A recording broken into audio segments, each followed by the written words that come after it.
Hi, I'm Albert Lau. You know, I really love this new iCook wok. It's no ordinary wok. 7-ply construction with an aluminium core, sandwiched between 1810 stainless steel.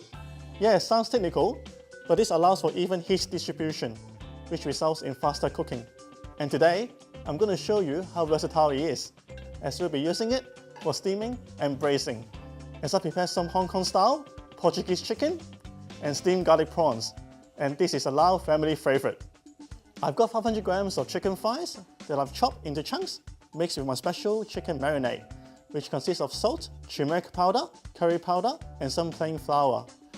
And I've got some lovely fresh green prawns, which I've peeled, deveined, and butterfried with the tails up.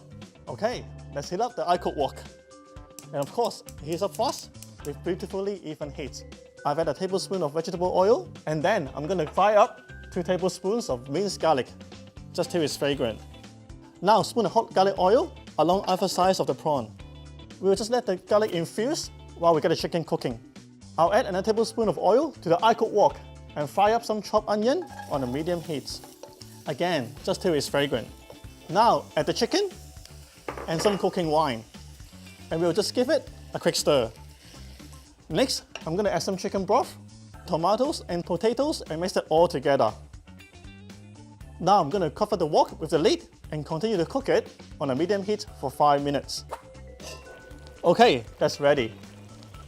So I'm going to add a special steaming rack that comes with the iCook wok. And on goes my plate of prawns, and then put on the lid. And we'll let that steam for about 3 to 4 minutes, depending on the size of your prawns. Now they're ready. And so I will put that off and spoon a little of the seasoned soy sauce. Now you can buy this sauce pre-made or mix up your own. It's just some soy sauce, a bit of fish sauce, water and sugar, and that's it. I then add a little bit of finely chopped spring onion as garnish, and they are now ready for everyone to enjoy.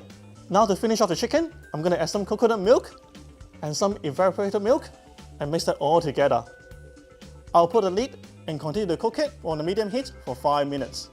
When it's just about ready, I'll add some thickening mix, which is just a tablespoon of corn flour and 2 tablespoons of water, and mix that all together.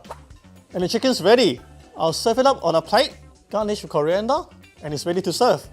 2 amazing dishes, 1 amazing wok.